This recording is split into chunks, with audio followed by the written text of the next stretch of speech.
Par la foi au Fils de Dieu, sommes-nous morts et ressuscités avec lui? Galates 2, verset 20. J'ai été crucifié avec Christ, et si je vis, ce n'est plus moi qui vis, c'est Christ qui vit en moi. Si je vis maintenant dans la chair, je vis dans la foi au Fils de Dieu, qui m'a aimé et qui s'est livré lui-même pour moi. Votre foi est-elle d'avoir été crucifié et ramené à la vie avec Jésus-Christ? Le passage des Écritures d'aujourd'hui est tiré de Galates 2, verset 20, un passage que nous avons déjà entendu souvent et qui nous est familier. Il dit « J'ai été crucifié avec Christ, et si je vis, ce n'est plus moi qui vis, c'est Christ qui vit en moi. Si je vis maintenant dans la chair, je vis dans la foi au Fils de Dieu, qui m'a aimé et qui s'est livré lui-même pour moi. » La Bible dit que tout homme meurt une fois, après quoi vient le jugement. Donc ceux qui ne connaissent ni ne croient à l'évangile de l'eau et de l'esprit sont nés dans ce monde et mourront 2 fois, car ils meurent une fois physiquement et une fois spirituellement aussi. Cependant, nous recevons la rémission de nos péchés en croyant dans l'évangile de l'eau et de l'esprit devant Dieu, et nous mourrons une fois et revenons à la vie en croyant dans cet évangile. C'est ainsi que nous sommes nés de nouveau. Les croyants dans l'évangile de l'eau et de l'esprit ont été crucifiés avec Christ, puis ils ont été ramenés à la vie recevant une vie nouvelle. Donc pour ceux qui ont été remis de tous leurs péchés en croyant dans l'évangile de l'eau et de l'esprit, leur ancienne nature est morte avec Christ, et ils ont été ramenés à la vie comme quelqu'un de nouveau avec Christ. Ainsi nos âmes, comme nous croyons dans l'évangile de l'eau et de l'esprit, vivent non comme le vieil homme, mais comme de nouvelles créatures. Pour avoir la foi devant Dieu, nous devons croire que Jésus a pris les péchés du monde par le baptême de Jean-Baptiste, a versé son sang à la croix, puis est ressuscité des morts. C'est quand nous plaçons notre foi en Jésus-Christ et croyons en l'évangile de l'eau et de l'esprit que nous pouvons devenir des gens nés de nouveau qui vivent avec Christ. Grâce à notre Seigneur, les croyants dans l'évangile de l'eau et de l'esprit sont morts avec Jésus-Christ et ramenés à la vie avec lui, et ils vivent maintenant avec Christ pour toujours. C'est le mystère de la nouvelle naissance. Ceci étant, qui ceux qui sont nés de nouveau servent-ils? Bien sûr, ils doivent servir le Seigneur en prêchant son évangile. Mais comment vivent-ils en réalité? Ne servent-ils pas leur propre chair même quand ils sont morts avec Jésus-Christ? Il y a des fois où nous qui sommes nés de nouveau servons notre chair et il y a des fois où nous servons Dieu et son évangile en obéissance au Saint-Esprit. Alors que nous menons notre vie dans ce monde, nous sommes parfois tourmentés par le choix entre nous servir nous-mêmes et servir Dieu. C'est parce que nous ne reconnaissons pas pleinement le fait qu'avec Jésus-Christ, nous sommes déjà morts à ce monde. Quand nous savons clairement que notre vieil homme est déjà mort en Jésus-Christ, nous ne le traînons plus dans le monde. La raison pour laquelle nous hésitons entre le royaume de Dieu et nous-mêmes, nous inquiétons davantage de nous que de l'annonce de l'Évangile, et agonisons sur ce monde, c'est que nous ne sommes pas pleinement unis à Christ. Donc les chrétiens qui sont déjà unis à Christ en son baptême, sa mort et sa résurrection, n'ont pas de quoi vaciller entre le monde et le royaume de Dieu. Nous, croyant dans l'évangile de l'eau et de l'esprit, ne pouvons servir 2 maîtres à la fois, comme le Seigneur l'a dit. Donc entre nous servir nous-mêmes et servir l'évangile du Seigneur, nous devons abandonner l'un des 2. Alors nous pouvons fidèlement servir le maître que nous avons choisi, mais il n'est pas facile d'abandonner l'un des 2. Vous devez réaliser que vous avez le choix de servir 2 maîtres à la fois. Et quand nous chrétiens voulons servir 2 maîtres à la fois, nous finissons dans la confusion. La réalité, c'est que parce que nous essayons de remplir tous nos devoirs humains, nous trouvons difficile de mener notre vie de foi.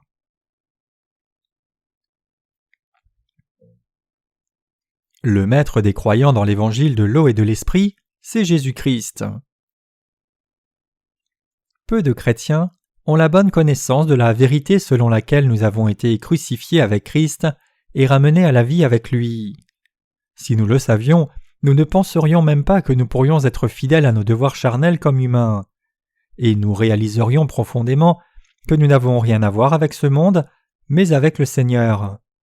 Si nous croyons dans la parole d'évangile de l'eau et de l'esprit, nous sommes morts en Jésus-Christ.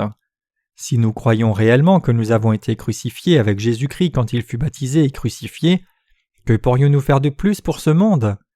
Si nous croyons en ce fait, alors notre vieil homme n'existe plus dans ce monde, et seul Jésus-Christ vit en nous. Pour nous chrétiens, c'est seulement en Jésus-Christ que nous existons. À cause de nos péchés, Jésus fut baptisé par Jean-Baptiste, mourut à la croix et ressuscita des morts. Comme ceux qui croient dans cette vérité du salut sont déjà morts avec Jésus-Christ, ils savent qu'ils n'existent plus eux-mêmes, mais que Christ vit en eux. Jésus-Christ est venu dans nos cœurs par l'évangile de l'eau et de l'esprit. Il est avec nous, il nous conduit, il est notre maître, et il nous permet de le servir toute notre vie. En faisant de nous ses serviteurs, le Seigneur nous a permis de le prendre pour maître. En croyant dans l'évangile de l'eau et de l'esprit, en d'autres termes, nous ne servons plus le péché, mais nous servons l'amour de Dieu. Dans l'évangile de l'eau et de l'esprit, vous aussi réaliserez cela par la foi. Pour nous chrétiens, notre vieil homme n'est plus là, mais seul notre homme nouveau existe. C'est parce que ce n'est pas nous, mais le Seigneur qui vit en nous maintenant. Croyez-vous que vous avez été crucifiés avec Christ? Connaissez-vous et croyez-vous la vérité selon laquelle Jésus nous a sauvés des péchés du monde? Par Jésus, nous avons connu l'évangile de l'eau et de l'esprit et y avons cru, donc nous avons reçu la rémission de nos péchés. Pour que nous soyons délivrés des péchés du monde, nous devons croire en l'évangile de l'eau et de l'esprit. Dès maintenant, nous ne sommes plus maîtres de nous-mêmes. Pour ceux qui ont reçu la rémission des péchés en croyant dans l'évangile de l'eau et de l'esprit, seul le Seigneur est maître. Nous devons vivre justement comme serviteurs de Jésus-Christ. Comme nous sommes morts et que Christ vit en nous, nous avons réalisé que nous devons vivre notre vie bénie comme serviteurs de Jésus-Christ. Il convient que nous vivions en servant Christ. Comme nous avons réalisé qu'il est notre roi, nous lui plaisons en menant nos vies comme ses serviteurs. Nous devons reconnaître cela dans nos cœurs. Quand nous demandons « Sommes-nous nos propres rois ou Jésus-Christ est-il notre roi ?» la réponse c'est que Jésus-Christ est notre maître et notre roi. Le nom Christ signifie le roi, le prêtre et le prophète, et si quelqu'un croit, il croit que le Seigneur est notre roi. Comment alors nous identifions-nous devant lui? Nous sommes les disciples de Jésus-Christ qui ont reçu la rémission des péchés en croyant dans l'évangile de l'eau et de l'esprit. Nous avons de quoi être fiers en Jésus-Christ par la foi. C'est l'évangile de l'eau et de l'esprit. Si ce n'était par Jésus-Christ, nous n'aurions pas de quoi être fiers de nous-mêmes. Nous sommes ces disciples qui appartenons à Jésus-Christ, le Fils de Dieu. Je vous dis cela parce que la Bible déclare « J'ai été crucifié avec Christ, et si je vis, ce n'est plus moi qui vis, c'est Christ qui vit en moi. Si je vis maintenant dans la chair, je vis dans la foi au Fils de Dieu qui m'a aimé et qui s'est livré lui-même pour moi. » Galates 2, verset 20. C'est parce que ce passage contient la parole de notre mort en Jésus-Christ et notre résurrection en Jésus-Christ.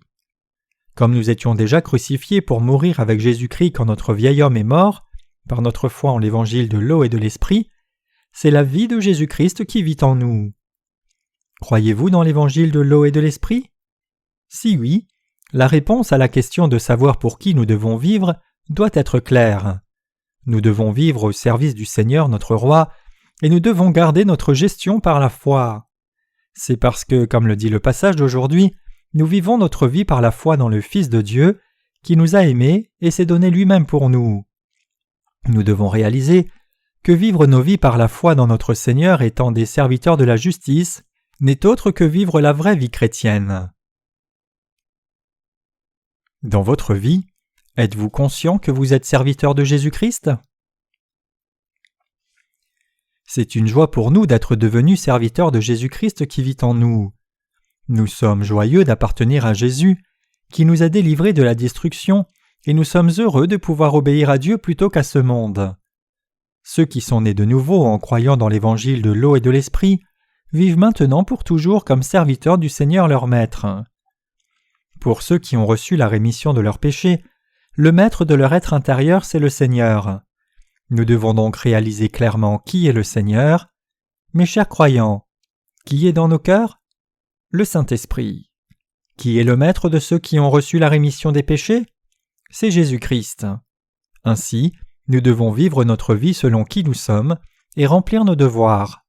Vraiment, notre Maître c'est Jésus-Christ et il nous conduit comme notre roi, car il vit dans le cœur de chaque chrétien. Vous et moi devons connaître Jésus-Christ, le Seigneur de nos cœurs, et mener nos vies de foi en réalisant que nous sommes des serviteurs vivants pour ce Maître. Ce n'est pas juste une doctrine, mais c'est la vraie foi dans l'évangile de l'eau et de l'esprit. Quand l'apôtre Paul dit « J'ai été crucifié avec Christ et si je vis, ce n'est plus moi qui vis, c'est Christ qui vit en moi » Galates 2, verset 20, il fait sa confession de foi disant qu'il était crucifié. Qu'en est-il de vous? Êtes-vous mort avec Christ ou non? Bien sûr que oui. Mais vous savez très bien que cette mort ne signifie pas la fin de votre existence. Cela signifie que nous vivons une vie nouvelle dans sa vérité. Notre Seigneur a pris nos péchés en étant baptisé, est mort à la croix à notre place et ressuscité des morts. Donc nous avons été crucifiés avec Jésus-Christ et sommes aussi ressuscités avec Christ. Parce que nous sommes dans le Seigneur et le Seigneur est en nous, la vie que nous menons maintenant l'est par la foi en Jésus-Christ. Vous et moi appartenons maintenant à Jésus-Christ. Il est notre Maître et nous sommes ses serviteurs. Au moment où nous sommes nés de nouveau en croyant dans l'évangile de l'eau et de l'esprit, nous avons commencé à vivre nos vies servant notre Maître. Comme ce n'est autre que la vie prédestinée pour nous en tant que chrétiens, il convient que nous vivions le reste de nos vies comme serviteurs de Christ. Mes chers croyants, une fois que nous croyons dans l'évangile de l'eau et de l'esprit et recevons la rémission des péchés, nous ne pouvons plus rester notre propre maître. Si quelqu'un reste son maître même après être né de nouveau, cela montre qu'il n'a pas encore laissé le trône de son cœur à Jésus-Christ. Ces gens ne sont pas serviteurs de Christ, même s'ils ont reçu la rémission des péchés. Et ils ne réalisent pas qu'ils sont morts en Jésus-Christ.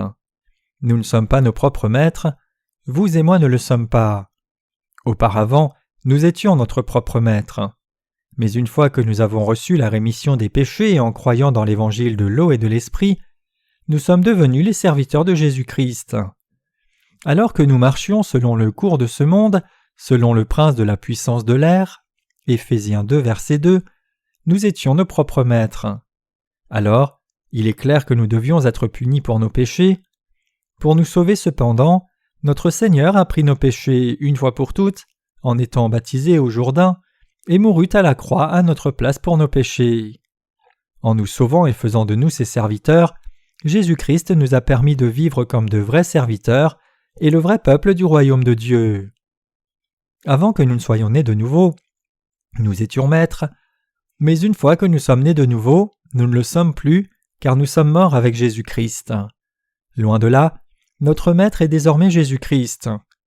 Parce que nous avons été ramenés à la vie en croyant en Jésus-Christ, notre nouveau Maître, qui nous a sauvés de tous nos péchés, nous vivons nos vies pour l'évangile de la justice de Dieu. Désormais, ceux qui vivent leur vie fidèlement comme serviteurs de Jésus-Christ sont précisément ceux qui mènent une bonne vie de foi devant Dieu. Parce que j'ai vraiment reçu la rémission de mes péchés par ma foi dans l'évangile de l'eau et de l'esprit, je peux parler de cette vérité de l'union à Christ par la foi. Si nous n'avions pas cru dans l'évangile de l'eau et de l'esprit, nous ne serions pas morts avec Jésus-Christ, ni ramenés à la vie avec lui. Cependant, à cause de la vérité selon laquelle Jésus-Christ nous a sauvés par l'eau et l'esprit, il nous a été possible de mourir et de revivre avec Christ par la foi. Nous voyons maintenant que pour vivre le genre de vie qui plaît au Seigneur, nous devons servir l'évangile de l'eau et de l'esprit. Nous acceptons dans nos cœurs que nous étions destinés à croire dans l'évangile de l'eau et de l'esprit et vivre nos vies comme serviteurs de Dieu, obéissant aux commandements du Seigneur. Au moment où vous et moi avons été sauvés, il a été déterminé que nous vivions au service de la justice de Dieu. Maintenant, nous chrétiens devons vivre une vie glorieuse et bénie en servant l'évangile de l'eau et de l'esprit. Nous devons nous sentir libres de nous féliciter de ce que nous sommes destinés, vous et moi, à ce genre de vie. Mes chers croyants, Jésus-Christ est-il vraiment devenu votre maître? Et voulez-vous vraiment être ses serviteurs? Pour faire simple, la vie chrétienne, c'est de servir Christ. Ce que l'apôtre Paul dit aussi ici, c'est que Jésus-Christ est notre maître. C'est ce que Dieu le Père nous enseigne, et le Saint-Esprit dans nos cœurs nous dit la même chose à vous et moi. Jésus est le maître de nos cœurs. Vous êtes les serviteurs du Seigneur. Vous êtes déjà morts avec Jésus-Christ et vous vivez maintenant comme ses serviteurs. Parce que votre Maître est glorieux, si vous servez ce Seigneur glorieux, vous serez aussi glorifiés. Vous n'êtes plus serviteurs de ce monde, vous êtes serviteurs du Seigneur. C'est ce que le Saint-Esprit nous dit dans nos cœurs. Vous devez l'écouter et comprendre en vivant vos vies de foi. Entendez-vous ce que Dieu vous dit? Vous et moi devons saisir le sens de la parole de Dieu et suivre sa volonté. Nous ne pouvons pas être nos propres maîtres, nous ne le sommes déjà plus. Nous sommes déjà morts avec Jésus-Christ il y a plus de 2000 ans. Nous qui sommes morts avec Jésus-Christ et sommes revenus avec lui à la vie, ne sommes pas nos propres maîtres mais sommes serviteurs de Christ. Nous ne servons pas le monde, mais nous servons Christ, notre Dieu glorifié. Dieu a prévu des vies bénies pour nous. Quand nous vivons en servant le Maître, le Seigneur nous couvre de sa gloire et révèle aussi sa gloire au travers de nous. Le Seigneur aime notre service fidèle et il nous permet de voir davantage la gloire de Dieu et d'être couverts de plus de bénédictions encore. Notre Seigneur a prévu cette vie pour nous chrétiens. Nous devons mener la vraie foi en union avec Jésus-Christ. Nous devons connaître la vie prévue par Dieu pour nous. Morts ou vivants, nous servons Christ. Ceux qui ont été sauvés par l'évangile de l'eau et de l'esprit sont ceux qui servent Jésus-Christ notre Maître. Nous répandons son évangile de par le monde entier comme ses serviteurs. Que nous mangions ou buvions, quoi que nous fassions, nous servons le Seigneur. Et nous vivons pour la gloire de Dieu. Sachant très bien que c'est là notre destinée, nous l'acceptons par la foi. L'acceptez-vous? Avez-vous établi vos cœurs pour servir le Maître toute votre vie, et croyez-vous que c'est votre destinée voulue de Dieu? C'est ce que Dieu nous dit par le passage des Écritures d'aujourd'hui. Vous et moi sommes les serviteurs du Maître Jésus-Christ, notre Seigneur. Nous devons nous en rappeler tout au long de notre vie.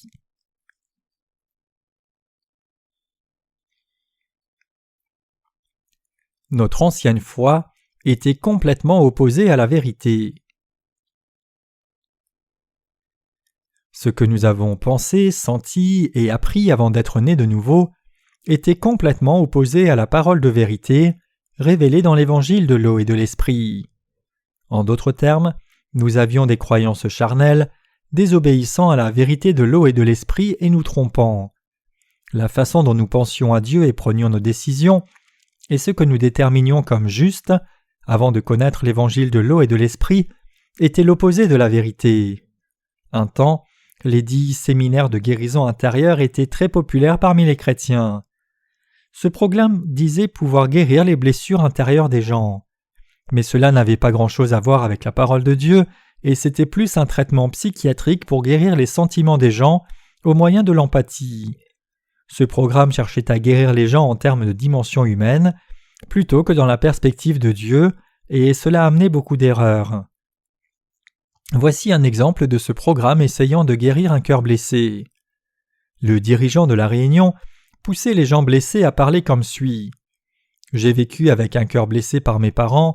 Jusqu'à ce jour, je n'ai pu dire à personne que j'ai souffert dans mon enfance. Je ne pouvais pas pardonner mes parents. C'est resté une blessure dans mon cœur. J'ai haï mes parents et je me suis rebellé contre eux. Mon cœur était blessé, il n'a pas encore été guéri. Mais comme Jésus-Christ versa son sang et mourut pour nos péchés, si je ne pardonne pas mes parents, c'est de ma faute. » La notion de guérison intérieure consiste à considérer ces blessures du cœur à la lumière des souffrances de Jésus-Christ, de penser à notre besoin, en tant que pardonnés, de faire grâce aux autres et de les pardonner aussi, et de guérir nos âmes nous-mêmes. Le point clé de la guérison intérieure, c'est de livrer nos blessures du passé aux autres et de dire « Par Jésus-Christ, je pardonne ceux qui m'ont blessé, je les pardonne au nom de Jésus-Christ. » Cependant, cela ne guérit que charnellement, et ce n'est pas l'œuvre du salut qui permet de vraiment effacer les péchés en croyant dans l'évangile de l'eau et de l'esprit. Vous pouvez penser que c'est pareil, mais ce n'est pas cela. La question ici, c'est la motivation d'une personne pour guérir les blessures de son cœur et guérir les blessures d'autres personnes et les pardonner aussi. Cette motivation vient-elle du cœur de quelqu'un ou vient-elle de la foi dans la vérité de Dieu? Il est très important de savoir cela pour la guérison de l'âme. Dans le passage des Écritures d'aujourd'hui, Paul dit qu'il a été crucifié avec Christ. Il témoigne de ce que notre être fondamental était tel que nous devions mourir pour nos péchés et que nous sommes effectivement morts en croyant en Jésus-Christ. Le séminaire de guérison intérieure essaye ici de réveiller la nature charnelle qui était déjà morte.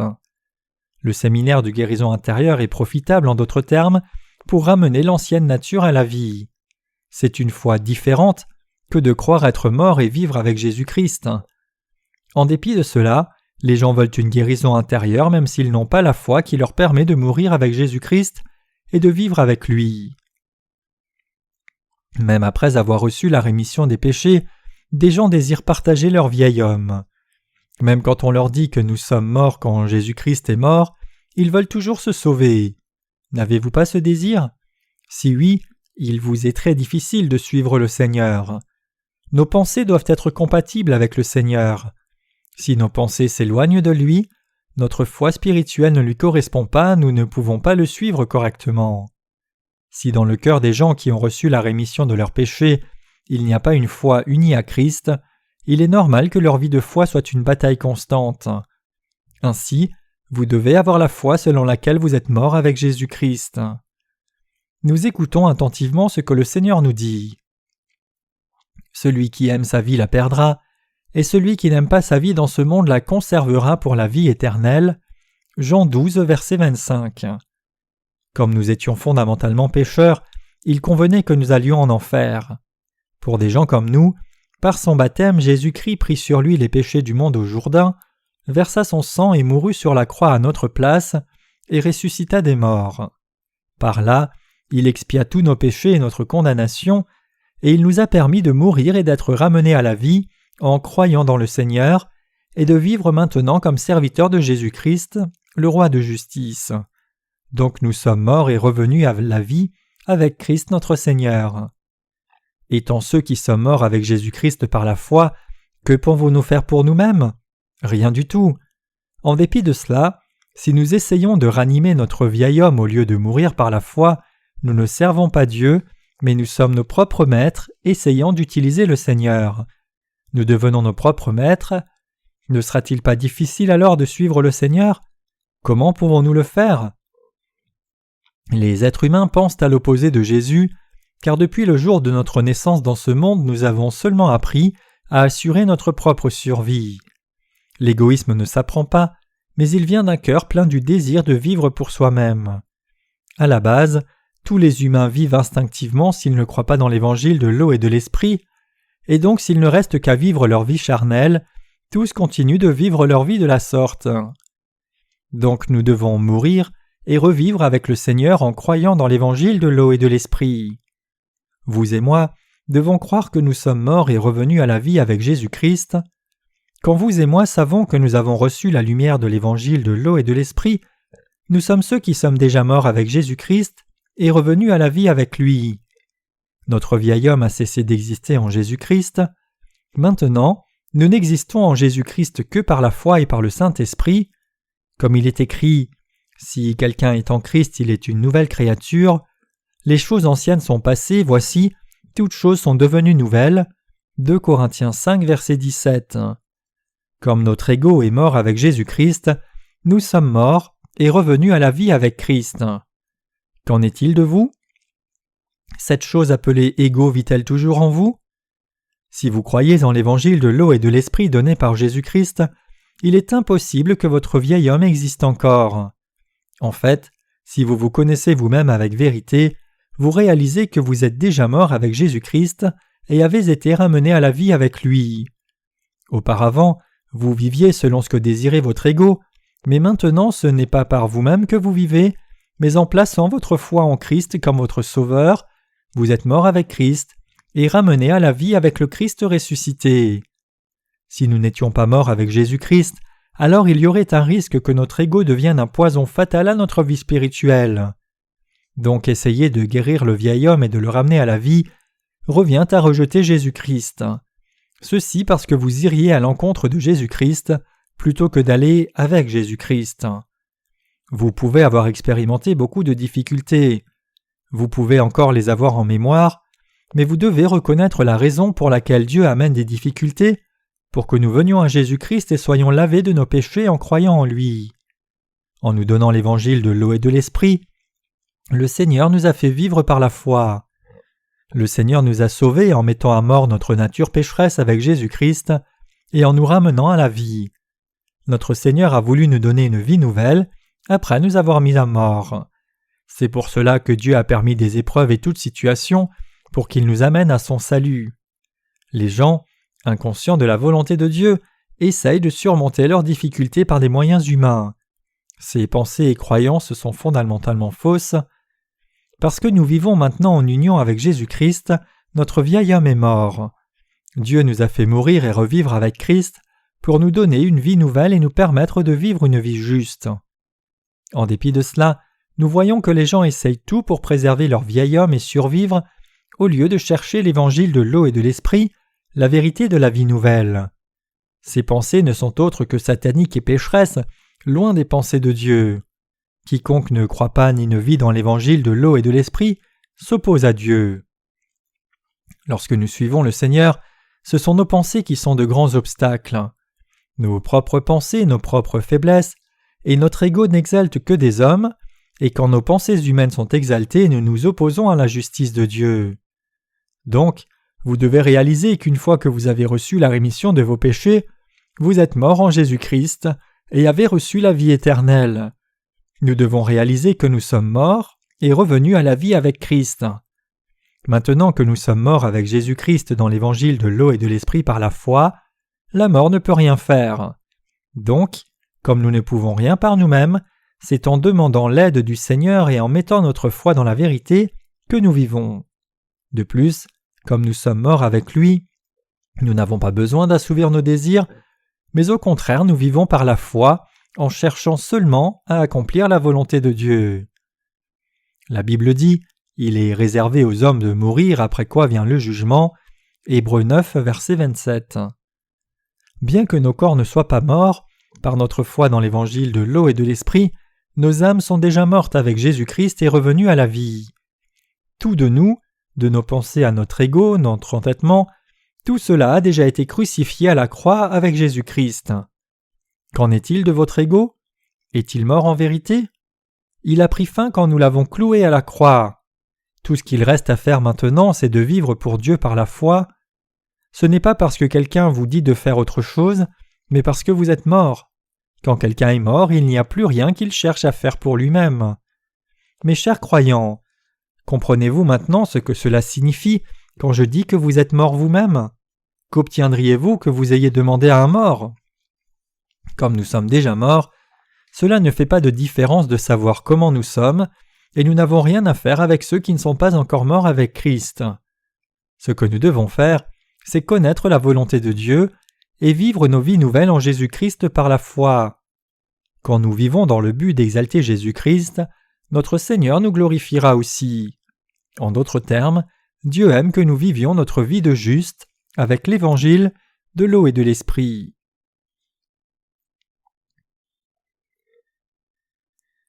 Nous devons vivre maintenant par la foi qui nous permet de mourir et ressusciter avec Jésus-Christ. Comme certains doivent le savoir, même les religions du monde enseignent l'émancipation.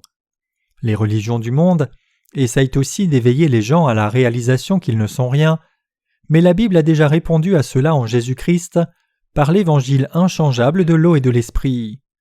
La Bible dit que pour ceux qui croient dans l'évangile de l'eau et de l'esprit, alors que leur chair vit toujours, le vieil homme est déjà mort. Nous devons saisir que nous sommes déjà morts en Jésus-Christ et avons été ramenés à la vie. Dans les religions de ce monde, il n'y a pas de médiateur comme Jésus-Christ, et donc les suiveurs ne meurent pas par la foi ni ne reviennent à la vie. Par contre, nous qui croyons en l'évangile de l'eau et de l'esprit pouvons mourir avec Jésus-Christ et vivre avec lui par la foi. La vérité qui se trouve dans cet évangile de l'eau et de l'esprit est vraiment merveilleuse. Alors que vous et moi menons nos vies, nous devons méditer aussi souvent que possible sur le fait que nous sommes morts avec Jésus-Christ. Je sais bien et je crois fermement que je suis mort en Christ. Ainsi, Je n'ai pas de désir dans ce monde. Je sais que Dieu n'aime pas que j'exalte ma propre chair. Quand mon vieil homme est déjà mort, à quoi sert-il de m'élever dans ce monde? Comme je suis le Seigneur, je veux que mon Seigneur seul soit exalté, et je crois que c'est ce que je dois faire comme serviteur de Dieu. Quelle différence y a-t-il que je sois exalté ou abaissé en Christ? Ma propre exaltation n'amène personne au salut, mais si les gens peuvent être sauvés des péchés en m'abaissant moi-même, alors je m'abaisse avec joie des centaines de fois. Le fait que je vous exhorte ainsi est aussi pour la cause de Jésus. Aux saints qui ne suivent pas la volonté de Dieu comme il faut, je dis de rechercher une vie spirituelle pour qu'ils vivent comme serviteurs de Dieu. Par contre, pour ceux qui suivent vraiment la volonté du Seigneur fidèlement, ce n'est pas d'être repris dont ils ont besoin, mais d'encouragement. Par-dessus tout, nous avons besoin de la foi dans l'évangile de l'eau et de l'esprit. Nous devons vivre pour répandre l'évangile de l'eau et de l'esprit. La raison pour laquelle, en dépit de cela, notre vieil homme fait surface dans nos cœurs est que nous n'apprécions pas pleinement que notre vieil homme soit mort, et parce que nous n'avons pas rejeté les mauvaises pensées. Et comme nous ne sommes pas encore morts à nous-mêmes, et le Seigneur vit en nous, il nous est difficile de travailler avec lui. Comme nous continuons à veiller sur notre vieil homme, notre ego fait surface et c'est pourquoi nous nous opposons à la volonté du Seigneur. Nous devons réaliser que nous sommes morts en Jésus-Christ, et nous devons aussi croire que nous avons été ramenés à la vie avec Jésus-Christ et avons reçu la vie éternelle. Certains pourraient penser « J'ai eu ce rêve charnel depuis longtemps et je ferai tout pour réaliser ce rêve quoi que ce soit. » Penser comme cela signifie que vous rêvez toujours de votre propre succès charnel, car vous ne réalisez pas que vous êtes déjà mort. Pensez-y. Êtes-vous celui que vous étiez avant? Non. Et vous êtes toujours trompé par vous-même. Comme vous n'avez ni la connaissance ni la conscience de ce que votre vieil homme est mort en Jésus-Christ avec lui, vous devez réaliser que vous avez été trompé et maintenant même vous devez revenir à la foi. Mes chers croyants, savez-vous quel genre d'homme j'étais auparavant? Je pensais que je ne servirais jamais dans une petite église. Je pensais que mon église serait au moins aussi grande qu'une école. Pourquoi?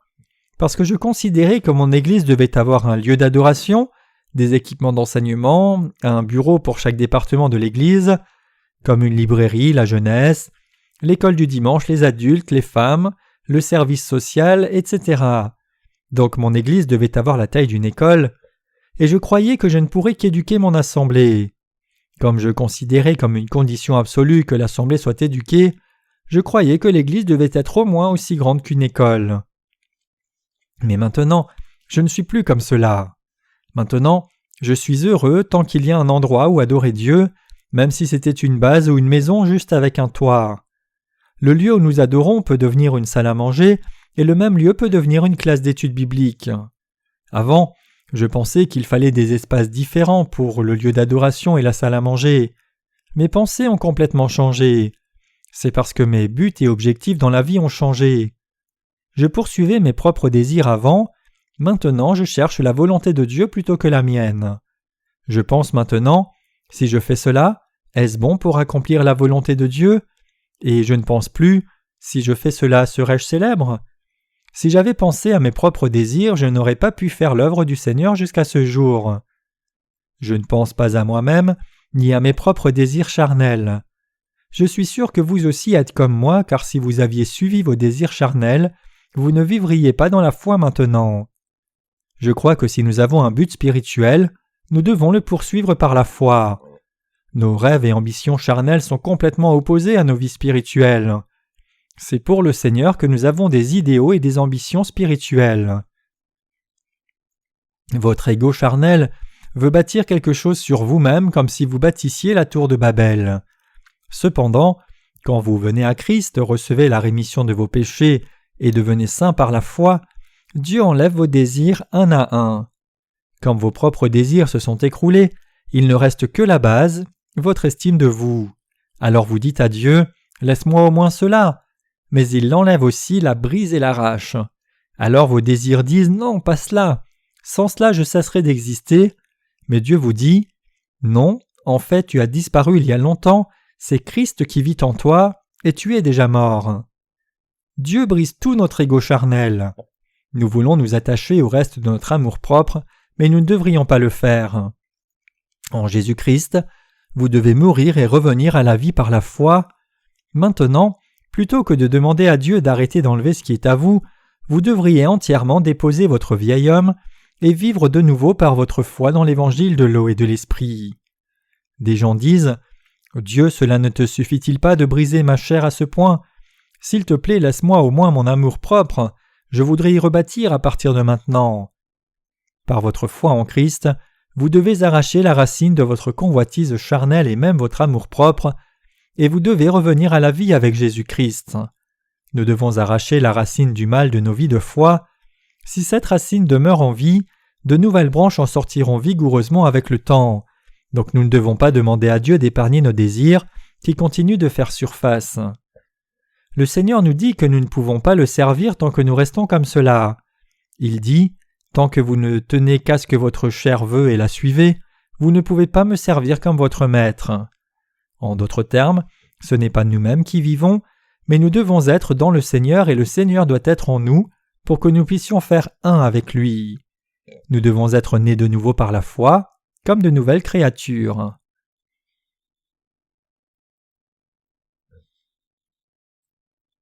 Vous devez maintenant vivre par la foi en vous unissant à Jésus-Christ. Il est erroné que nous essayions encore de nous séparer nous-mêmes de Christ parce que nous sommes nés comme de nouvelles créatures en Jésus-Christ. En Jésus-Christ, il ne doit pas y avoir d'ego séparé de lui. Nous avons rejeté même le cœur de la chair appelé notre ego et avons tout brûlé. Vous devez réaliser que nous avons détruit notre vieille nature jusqu'à la racine et avons tout crucifié à la croix. J'ai été crucifié avec Christ. Mes chers croyants, nous avons été crucifiés.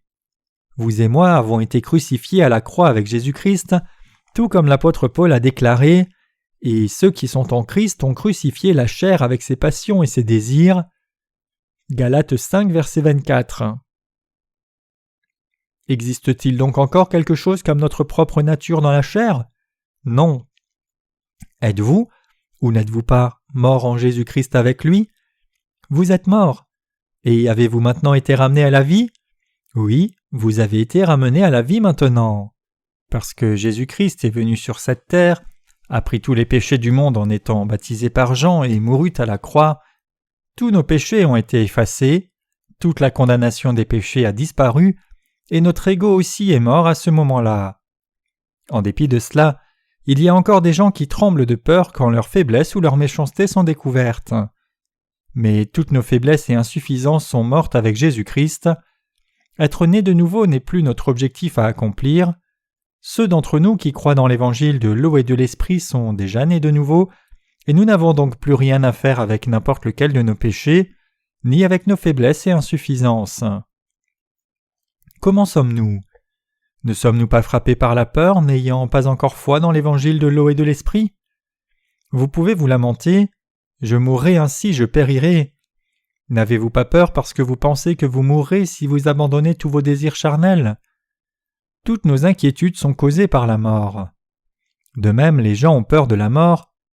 Bien que les gens aient peur de la mort et de la destruction aussi, notre vieil homme doit mourir avec Christ. Quand nous sommes complètement morts avec Christ, nous recevons une vie nouvelle de notre Seigneur pour ne plus jamais périr, et nous jouirons de la gloire de Jésus-Christ. C'est seulement quand notre première nature périt que notre nouvelle nature peut prospérer. Le Seigneur dit « Quiconque veut me suivre doit renoncer à lui-même, prendre sa croix et me suivre. » Comme les principes du royaume de Dieu sont différents des voies de ce monde, étonnamment, ce n'est que lorsque quelqu'un périt une fois qu'il peut triompher la deuxième fois. Tout comme la croix signifie d'être condamné pour le péché et mourir, si vous et moi mourons avec Christ et vivons avec lui, nous recevrons la bénédiction de devenir enfants de Dieu. Quand nous devenons enfants de Dieu, nous recevons toutes les bénédictions spirituelles, tout comme la bénédiction de la fertilité de la terre. Même les grands hommes du monde doivent réaliser qu'ils ne sont pas plus que des créatures qui ont besoin d'être sauvées. Et si quelqu'un croit dans l'évangile de l'eau et de l'esprit et a reçu la rémission de tous ses péchés, il doit réaliser qu'il est déjà mort et qu'il vit maintenant avec Christ. Malgré tout, N'avez-vous encore aucune envie d'être sauvés de tous vos péchés et de la mort en croyant dans l'évangile de l'eau et de l'esprit? Quand quelqu'un meurt en Christ et que son vieil homme disparaît complètement, il n'a pas d'autre choix que de vivre entièrement par le Seigneur, et cela constitue en fait la plus grande bénédiction. Mais si quelqu'un ne meurt pas spirituellement en Jésus-Christ maintenant, il essaiera de se protéger et de tout faire pour se rebâtir lui-même. Tout comme beaucoup de pays ravagés par la guerre essayent de reconstruire leur nation, les gens essayent de relever eux-mêmes ce qui était mort en Jésus-Christ. Cependant, une fois que quelqu'un est crucifié en Jésus-Christ, il ne peut plus vivre par lui-même, et il doit donc s'appuyer sur le Seigneur et vivre par la foi. Parce que nous sommes morts une fois en Jésus-Christ et avons été ramenés à la vie pour vivre de nouveau, nous ne nous appuyons pas sur nous-mêmes, mais nous sommes capables de tout faire en nous appuyant sur notre Seigneur. Quand j'ai été délivré de mes péchés en croyant dans l'évangile de l'eau et de l'esprit, mes amis m'ont vu comme une erreur, ma famille m'a vu comme une erreur, et moi-même je me voyais comme une erreur. Comme je croyais la parole du Seigneur, je n'étais plus avec eux et comme eux aussi me rejetaient, cela ne pouvait que signifier que j'échouais, en tout cas dans ce monde. Mes amis ne sont pas encore morts dans ce monde et donc ils essayent encore d'assouvir leurs désirs maintenant même. Mais maintenant que j'ai échoué une fois, en Jésus-Christ je parle avec assurance, prêchant l'évangile de l'eau et de l'esprit et vivant avec justice pour Dieu et pour tout le monde. Tout le monde, qui que ce soit, doit mourir avec Christ une fois et revenir à la vie ensuite. Si quelqu'un échoue par lui-même, il est difficile de se restaurer, mais s'il meurt avec Christ et revient à la vie pour vivre éternellement, la victoire lui appartient. J'ai été crucifié avec Christ et si je vis, ce n'est plus moi qui vis, c'est Christ qui vit en moi. Si je vis maintenant dans la chair, je vis dans la foi au Fils de Dieu, qui m'a aimé et qui s'est livré lui-même pour moi. Maintenant, notre vieil homme n'est plus là et notre homme nouveau se trouve dans le Saint-Esprit. Nous devons réaliser maintenant que nous-mêmes sommes morts avec Christ et avons été ramenés à la vie avec lui. Les désirs de notre vieil homme ont cessé maintenant, et les désirs de notre être né de nouveau ont commencé. Nous, chrétiens, sommes heureux quand nous mourrons en Jésus-Christ. Toutes nos inquiétudes et nos problèmes s'élèvent à cause du fait que nous ne sommes pas encore morts. Quand nous nous inquiétons pour nous-mêmes, nous devrions penser « J'ai été crucifié avec Christ ». Et du moment que nous réalisons « J'ai été crucifié et suis mort avec Christ », comme je suis mort, que peut me faire un homme? Rien du tout. La vraie paix vient vers nous. À partir de ce moment où nous-mêmes réalisons que nous ne pouvons rien faire sans le Seigneur, nous apprenons ce qu'est la vraie foi. C'est à partir de ce moment que nous réalisons comment nous appuyer sur le Seigneur et comment utiliser notre foi dans le Seigneur. Par la parole de Jésus-Christ, nous sommes clairement morts avec lui et avons été clairement ramenés à la vie aussi. Cependant, dans le cœur du peuple de Dieu, il reste toujours des sédiments de la chair, et cela vient de nos pensées charnelles. Mais quand le temps passe, nous réalisons qu'elles n'ont plus de puissance. En Jésus-Christ, nous-mêmes sommes déjà morts avec lui et sommes revenus à la vie avec lui.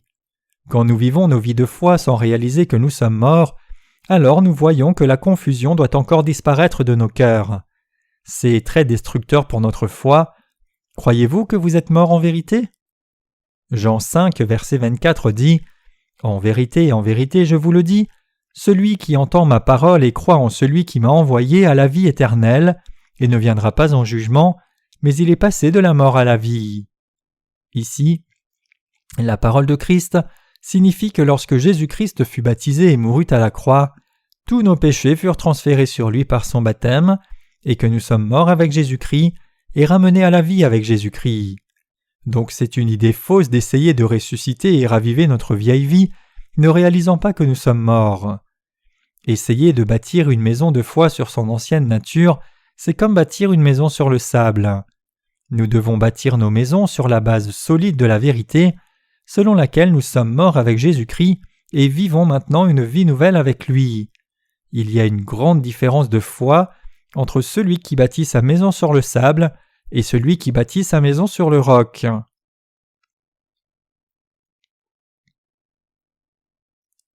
Le Seigneur dit qu'une maison bâtie sur le sable s'écroulera. Spirituellement parlant, le sable implique les pensées humaines. C'est parce que nos pensées humaines s'écroulent une fois qu'une erreur est commise. Nous devons bâtir nos maisons sur notre foi solide qui croit pleinement que le Seigneur est notre Sauveur et berger. Le Seigneur dit que c'est cela bâtir une maison sur le roc. Cela signifie, en d'autres termes, que nous devons bâtir notre maison de la foi en croyant entièrement la parole de Dieu. Le fait que nous vivions toujours notre vieille vie, même si nous croyons dans l'évangile de l'eau et de l'esprit, indique que nous n'avons pas encore reconnu pleinement que nous sommes morts en Jésus-Christ. Par exemple, quelques jeunes ouvriers pourraient penser qu'ils auraient mieux fait de cesser de servir l'Évangile et trouver un autre emploi même s'ils viennent juste d'être diplômés de l'école de mission pour devenir ses serviteurs. Cela signifie qu'ils ne sont pas encore morts en Jésus-Christ. C'est parce que leur vieil homme n'est pas encore mort en Jésus-Christ, mais est toujours vivant. C'est parce qu'ils sont vivants qu'ils ont encore ce genre de pensée. Nous ne pouvons qu'avoir une fausse conception jusqu'à ce que nous comprenions que nous sommes déjà morts en Jésus-Christ. Je vous exhorte tous à éviter cela. Si nous admettons que nous sommes morts en Christ, nous réalisons alors « J'ai fait cela sans réaliser que j'étais mort » et revenons à Dieu pour vivre en obéissance à sa volonté. Si quelqu'un sait qu'il est mort en Jésus-Christ, pourquoi s'inquiéterait-il de son avenir ? C'est parce que son ego n'est pas mort en Jésus-Christ et vit toujours. Il n'y a pas d'autre raison pour laquelle l'on serait incapable de bien mener sa vie de foi. Comme je suis mort avec le Seigneur et revenu à la vie avec Christ, Dieu me fait faire ses œuvres et me donne la capacité de faire tout ce qu'il faut. Pourquoi vous inquiétez-vous pour vous ? Même quand nous croyons à l'évangile de l'eau et de l'esprit, pourquoi continuons de nous inquiéter et de craindre ? C'est parce que nous essayons de nous diriger nous-mêmes. Vous devez réaliser que c'est parce que vous êtes toujours vivant que vous essayez de vous conduire vous-même, et c'est à cause de cela que vous trouvez dur, difficile et fatigant de mener votre vie de foi. Mes chers croyants, qui parmi vos frères et sœurs s'inquiète particulièrement ? Est-ce quelqu'un qui a trop de pensées à lui ? Pourquoi quelqu'un a-t-il tant de ses propres pensées ? Parce qu'il ne sait pas ni ne croit qu'il est mort en Jésus-Christ. Ces gens s'inquiètent précisément parce qu'ils ne peuvent pas renier leurs pensées charnelles et ne peuvent vivre par la foi. Est-il clair alors que nous sommes morts en Jésus-Christ ? Nous devrions savoir au moins ceci, ceux qui sont morts en Jésus-Christ ne peuvent rien faire par eux-mêmes. Si vous frappez un corps mort, dit-il, arrêtez. Vous pouvez battre un homme mort et le frapper jusqu'au sang, il restera silencieux. Vous pouvez tirer son nez, le piquer avec une aiguille, il n'y aura aucune réaction. C'est cela un corps mort. Quand nous sommes inondés des inquiétudes du monde, quand les problèmes nous écrasent et que nous agonisons au sujet de notre survie, notre manger, notre boire et ce qui va nous arriver, nous sommes enclins à dire « Je ne peux rien faire, Seigneur, car je suis mort. Je n'ai pas la force de résoudre mes problèmes. Je te demande de tous les résoudre pour moi. » C'est quand cette croyance et la foi vient que nous pouvons désormais suivre le Seigneur. C'est à partir de ce moment-là que nous commençons à apprécier nos prédécesseurs et leur foi en réalisant « Ah bon, leur capacité de travailler ne se trouve pas ailleurs. Ils font l'œuvre de Dieu en se reniant eux-mêmes et confiant en Dieu, croyant qu'ils sont morts. » Nous réalisons que ce qu'ils nous disent est tout pour notre bénéfice. Une fois que nous réalisons que nous sommes morts en Jésus-Christ, nos yeux de la foi s'ouvrent et nous suivons la volonté de l'Église de Dieu. Quand l'apôtre Paul venait de naître de nouveau, ses yeux étaient couverts d'une sorte d'écaille.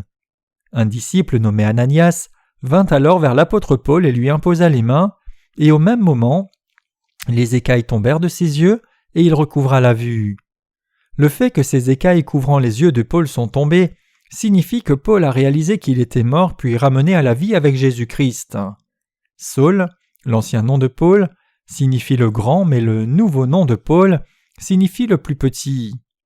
Maintenant, si vous combattez pour votre vie de foi et si vous ne pouvez pas suivre la volonté de l'Église de Dieu, même si vous avez reçu la rémission des péchés, c'est parce que vous n'avez pas mis votre vieil homme à mort avec Jésus-Christ par la foi. Si votre cœur ne désire pas vivre entièrement pour le Seigneur, même si vous êtes né de nouveau en croyant dans l'évangile de l'eau et de l'esprit, alors cela signifie que votre cœur ne croit pas dans ce principe. C'est un phénomène qui résulte de votre manque de réaliser ce qu'est votre entité spirituelle. Si vous étiez mort en Jésus-Christ par la foi, auriez-vous de quoi vous inquiéter ? Auriez-vous quoi que ce soit qui puisse vous troubler ? Non. Vous pouvez dire Je peux devenir comme cette personne si j'essaye fort. Mais la vie de foi fidèle n'est pas possible seulement en essayant, mais elle est possible en croyant dans toute la parole de Dieu. Cela commence par la mort en Jésus-Christ. Par nous-mêmes, nous ne pouvons pas avoir cette foi, mais elle vient en croyant dans l'évangile de l'eau et de l'esprit. En d'autres termes, quand nous ne pouvons rien faire, quand nous sommes morts en Christ et quand nous avons foi dans ce que Dieu agit au travers de nous, c'est alors que nous sommes capables de faire l'œuvre de Dieu. Si notre vieil homme est toujours en vie, Dieu ne peut pas faire son œuvre au travers de nous. Si vos pensées sont toujours fermement ancrées en vous, alors Dieu ne peut pas vous conduire. C'est la même chose qui se produit lorsque les dirigeants de l'Église essayent de conduire certains frères et sœurs et que même les dirigeants sont incapables de leur parler quand ils sont pleins de leurs propres pensées. Pensez à cela pendant un instant. Pourquoi pensez-vous que vos dirigeants ne peuvent pas facilement vous regarder dans les yeux bien qu'ils essayent ? C'est parce que vos propres pensées vous dirigent. Donc il est nécessaire que vous disiez oui à ce que vos prédécesseurs dans la foi vous disent, reniant vos propres pensées. Ceux qui ont déterminé qu'ils serviraient le Seigneur après être nés de nouveau disent oui à ce que le Seigneur et leurs prédécesseurs leur disent et le suivent. Quand nous étions vivants pour nous-mêmes, nous ne pouvions rien faire, mais que se passe-t-il quand nous croyons que nous sommes morts ?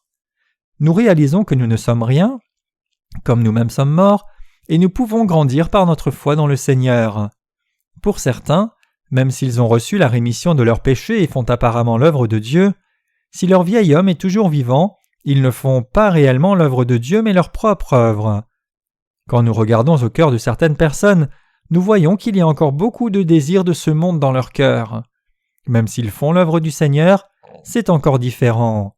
Cependant, si quelqu'un sait qu'il est mort en Christ, alors il peut faire l'œuvre du Seigneur plein d'énergie par la foi et en obéissance à sa volonté. Nous pouvons sembler être les mêmes ouvriers de Dieu, mais certains servent le Seigneur alors que d'autres se servent eux-mêmes.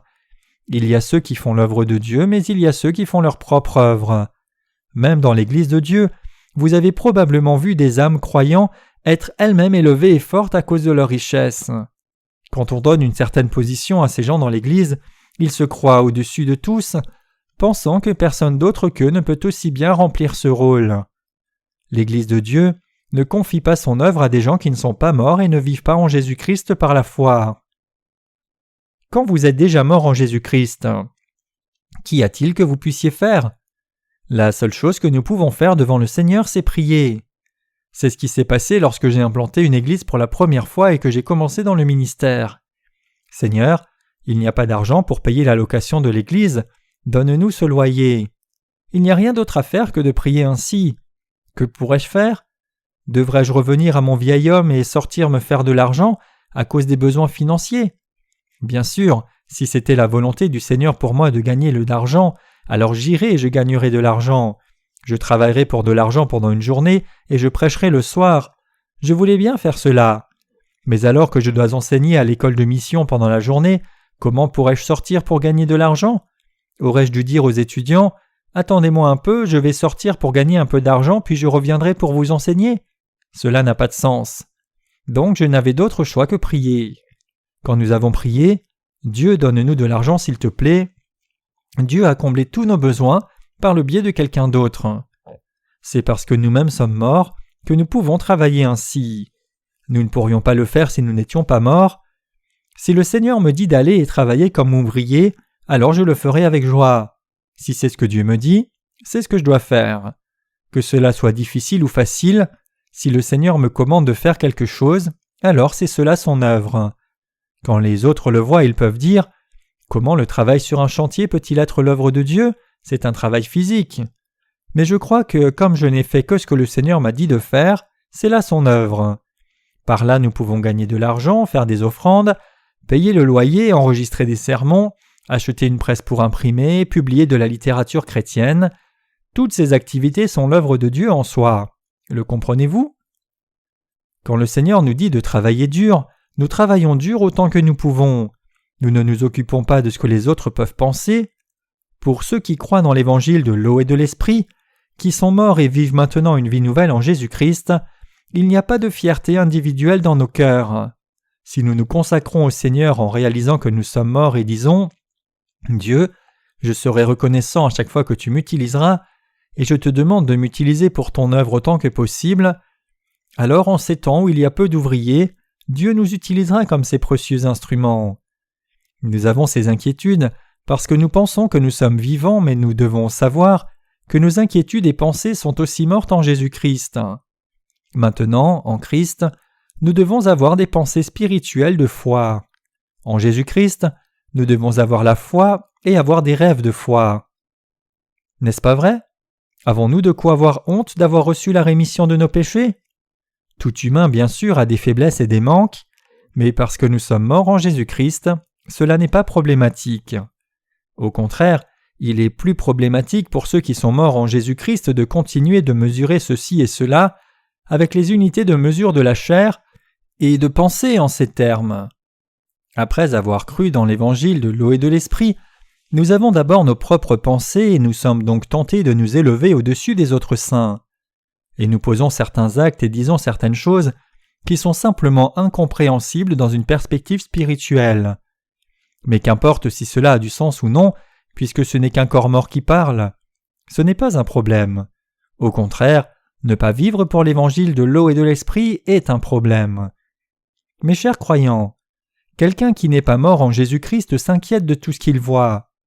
Quand il est constamment inquiet de ce que les autres pourraient lui dire, comment peut-il vivre ainsi? Il peut difficilement dormir.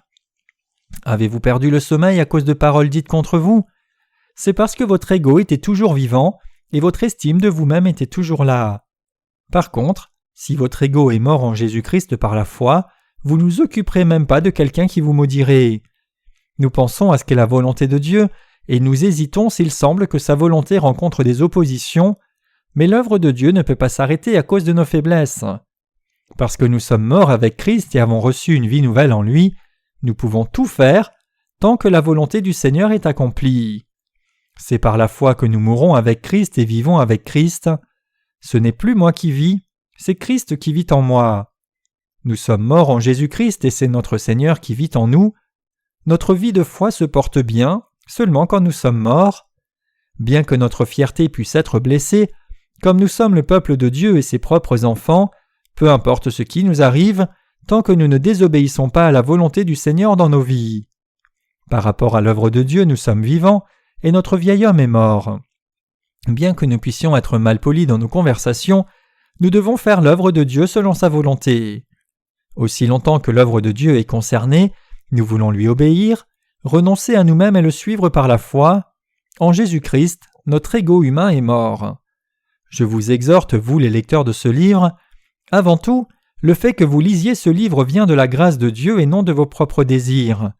Il est donc inutile d'y ajouter vos propres pensées et de vous dire « C'est le vrai évangile dont la Bible parle, que dois-je faire après avoir cru? Dois-je quitter mon emploi pour vivre pour cet évangile désormais ?» Tout ce que vous devez faire, c'est croire que vous êtes mort en Christ et revenu à la vie en Jésus-Christ et suivre le Seigneur. Maintenant, nous n'avons pas à nous inquiéter. Dieu vous a appelés pour faire de vous ses ouvriers et vous utiliser comme ses instruments de justice, non pour faire un personnage qui a du succès dans ce monde. Dieu vous a-t-il appelé pour que vous soyez riches et célèbres comme certaines églises? Dieu vous a-t-il appelé pour vous élever et vous édifier? Mes chers croyants, ne vous inquiétez pas. C'est quand notre foi est faible et jeune que nous pensons devoir nous occuper de nous, nous développer et penser à notre avenir, mais tout cela est en Jésus-Christ. Nous devons rejeter l'inquiétude par la foi en Jésus-Christ. Mes chers croyants, c'est quand vous êtes morts que vous pouvez suivre le Seigneur. Vous ne pouvez pas le suivre si votre ego n'est pas mort. Je ne parle pas aux chrétiens nés de nouveau qui croient que leurs péchés ont été transférés sur Jésus, qu'ils sont morts quand Jésus-Christ mourut à la croix et qui ont échappé à la condamnation. Ce n'est pas votre vieil homme que Dieu a appelé. Si vous croyez en l'évangile de l'eau et de l'esprit, vous avez déjà transféré vos péchés sur Jésus, êtes mort avec lui et ramené à la vie. Mes chers croyants, Paul confesse « Christ vit en moi ». Nous avons loué Dieu et dansé sur ses paroles, et je crois que si nous louons Dieu par la foi, il sera honoré.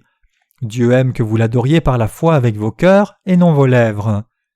Quand vous vous rappelez bien de ce passage et le chantez bien, pourquoi ne réalisez-vous pas que vous êtes mort et revenu à la vie en Christ? Pourquoi vous fâchez-vous si vite même si vous dites que vous êtes mort? Quelle différence qu'un corps mort soit respecté ou insulté? Pour ce mort, Cela ne change rien parce qu'il est mort. Si quelqu'un trouve l'évangile de l'eau et de l'esprit et défie et dépite le nom de Jésus-Christ, cela peut justifier que l'on s'énerve, mais des insultes contre nous personnellement nous laissent complètement insensibles. Nous devons réaliser que nous sommes morts en Christ et réaliser que nous vivons en Christ. Si nous sommes croyants dans l'évangile de l'eau et de l'esprit, laissant le reste, nous devons savoir au moins ces deux choses.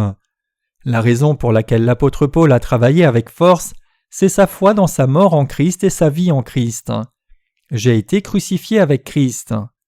Croyant dans cette parole, il se savait mort, et croyant qu'il était revenu à la vie en Christ, il pouvait travailler avec force. Si je vis maintenant dans la chair, je vis dans la foi au Fils de Dieu qui m'a aimé et qui s'est livré lui-même pour moi. C'est par la foi en Jésus-Christ que nous mourons et vivons en lui, c'est la foi des chrétiens. Croyez-vous dans l'évangile de l'eau et de l'esprit ? Vous devez aussi croire que vous êtes mort et ressuscité avec Christ dans la vérité de cet évangile. Il est écrit « Le juste vivra par la foi » Romains 1, verset 17. Comme nous sommes morts en Christ par la foi, il n'y a rien à faire, nous ne pouvons que vivre par la foi. Par quoi vivons-nous, nos frères et sœurs ? Par quelle foi vivons-nous ? Pouvons-nous nous conduire nous-mêmes, nous protéger ? Personne ne le peut, mais notre Seigneur en est plus que capable. Je t'aime, ô Éternel, ma force, Éternel, mon rocher, ma forteresse, mon libérateur. Mon Dieu, mon rocher, où je trouve un abri, mon bouclier, la force qui me sauve, ma haute retraite. Psaume 18, versets 1 et 2. Le psalmiste louait Dieu et le prenait pour sa force, car son ego était mort. Nous aussi pouvons le prendre pour notre force, parce que Christ vit en nous, nous pouvons le faire. Le croyez-vous ?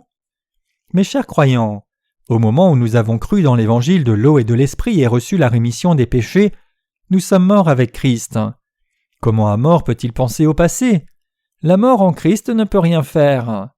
Les choses anciennes sont passées, voici toutes choses sont devenues nouvelles. 2 Corinthiens 5, verset 17. Une fois que j'ai reçu la rémission de mes péchés, ma vie a changé. Mes anciennes relations furent annulées et je devais bâtir de nouvelles relations. Les amitiés aussi devaient se reconstruire. En d'autres termes, je devais rebâtir mes amitiés à la lumière de l'évangile de l'eau et de l'esprit, parce que mes amis me voyaient tel que j'étais auparavant. Et vous devriez recevoir la rémission des péchés. De quoi parles-tu ? N'avez-vous pas de péché dans votre cœur ? Vous avez besoin de la rémission de vos péchés. Donc j'ai rebâti mes amitiés, renouvelé et réappris par la foi. Tout est devenu nouveau pour moi dans l'évangile de l'eau et de l'esprit. La même chose se passe pour vous. Ce n'est pas moi seul, mais tous ont changé en recevant la rémission de leurs péchés. N'est-ce pas ? Vous avez tellement changé. Combien êtes-vous différent maintenant de votre vieil homme ? À quel point votre vieil homme a-t-il disparu ? Si nous savons que nous sommes morts par la foi, Christ nous rebâtit en fonction de notre foi. Si par contre vous ne croyez pas être mort, Dieu vous brisera. Il continuera de le faire. Cependant, si vous croyez la parole et obéissez dès le départ, Dieu vous reconstruira comme une nouvelle créature. Je ne pesais que 53 kilos auparavant. Jour ou nuit, je ne dormais pas bien et je ne pouvais pas prendre de poids. J'étais si occupé à étudier, rechercher, prier et faire 1 million de choses que je ne dormais presque pas.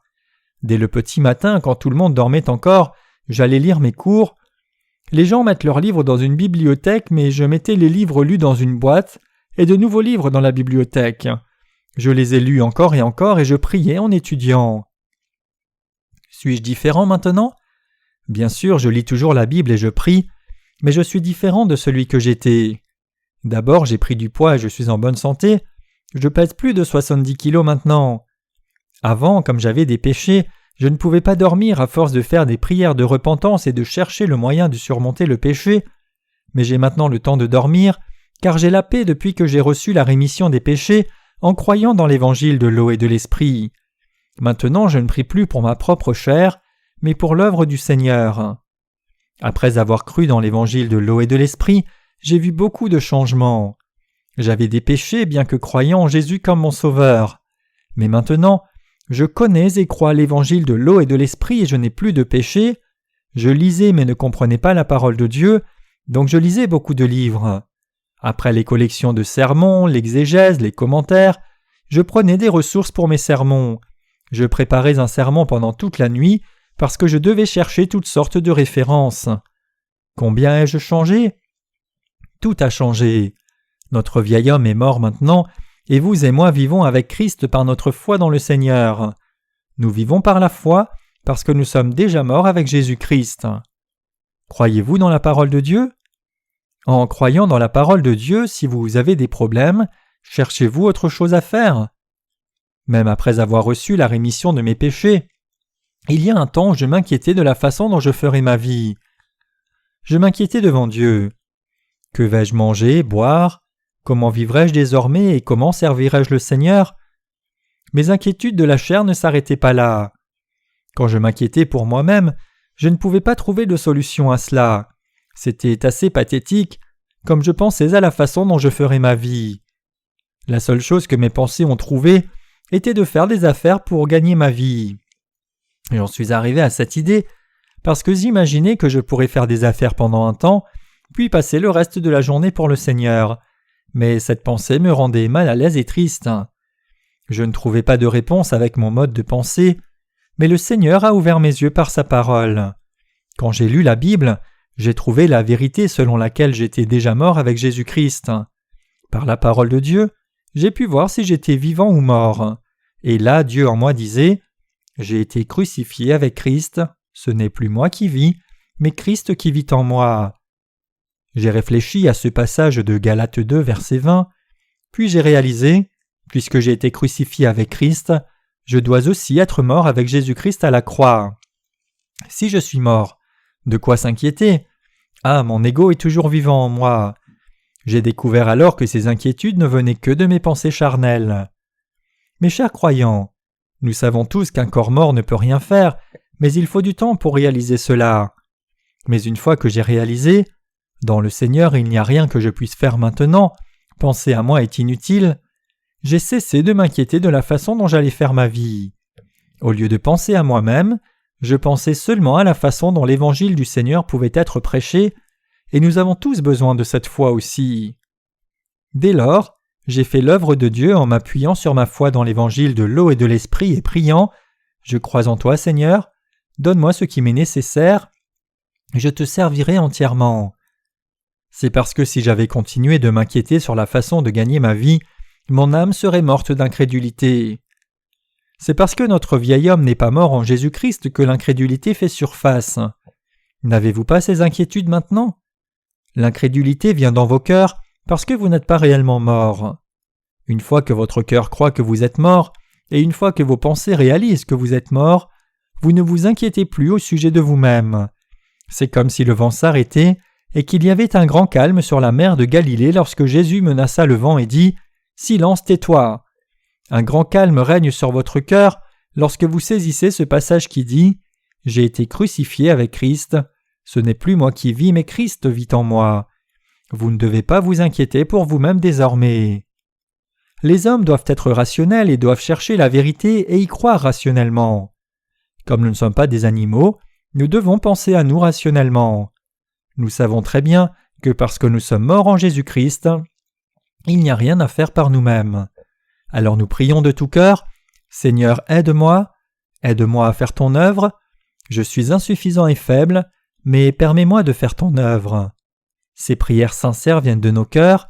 « Dieu, je suis insuffisant.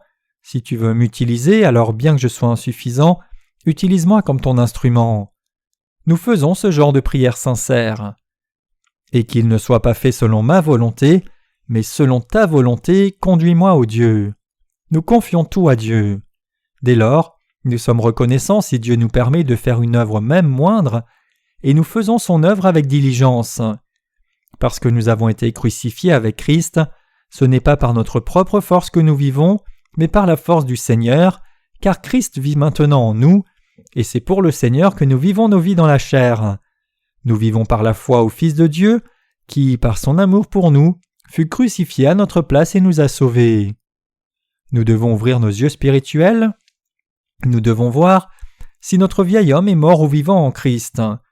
Nous pouvons aller de l'avant avec la parole uniquement si nous confirmons la parole, selon laquelle notre vieil homme est mort en Christ. Nous allons quand la parole dit « allez », nous nous arrêtons quand la parole dit « stop », et nous vivons par la foi croyant ce que la parole nous dit. Beaucoup de gens disent qu'ils ne peuvent croire la parole de Dieu, mais j'y crois.